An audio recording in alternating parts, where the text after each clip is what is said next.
We are here at San Japan 2010 with Jonathan Joss. There you go. I got it right this time. This time I got it correct.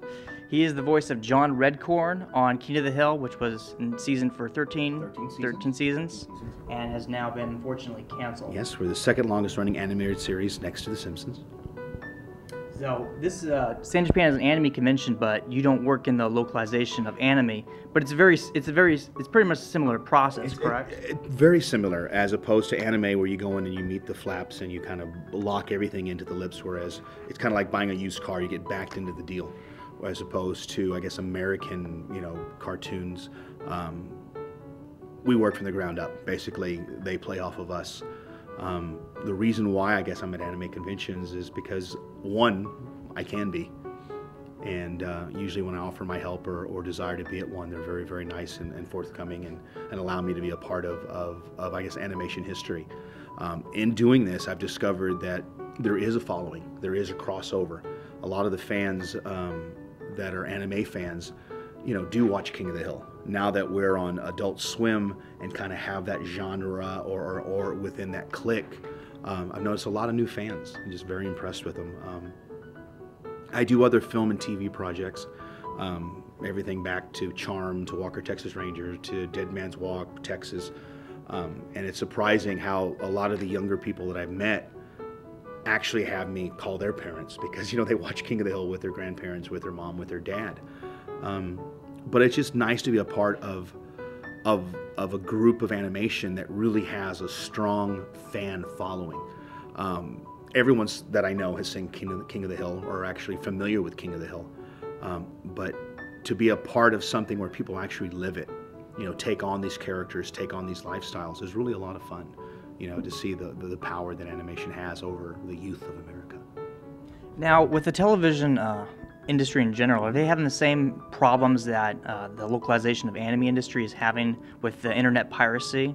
Is that an issue that's also affecting the industry you work in? Of course. I mean, when you've got people downloading things for free and no one's getting paid, of course it's going to affect, the back end of anything. No one wants to invest money that you're going to end up losing. It's a sad thing. I know I'm a Screen Actors Guild member, and I know we've confronted that issue a couple of times in regard to how do you get paid for internet, showings. It's a sad state of affair. I know a lot of the anime people that work hard on what they do. A lot of the voices, don't get paid residuals. They don't have the ability to raise a family based on what they're doing today. The good thing about being a part of King of the Hill is, I'm raising a family now based on what I did 13 years ago. Will that ever happen in anime? I hope so. Does it make it not as good? Of course not.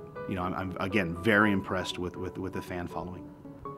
Now, you're part of SAG. I remember they had this strike a few years ago, and that was mostly because of the internet distribution. Basically, yes. Yes. Did you guys, I couldn't remember exactly if you guys actually got the terms that you wanted for the residuals. Did that actually go through, or did it sort of get dropped so that everybody could just go back to work? No, I don't necessarily got dropped. I want to say that it didn't get pushed either. Basically, they're looking at reviewing it later. They have the ability to look at it. I know we've got some monies for it, but the basic argument was on the production end of it was they were unsure of the strength and how to base numbers on something that hasn't happened yet. So, do you still feel that it hasn't happened yet? Because as I'm looking at it right now, it seems that this is the way that the industry is going to be going. It's going to be internet primarily distributed, especially when you're dealing with animation, which is usually marketed toward a younger audience who may not have, lots of money for, purchasing DVDs or watching cable and so forth. You're not dealing with idiots.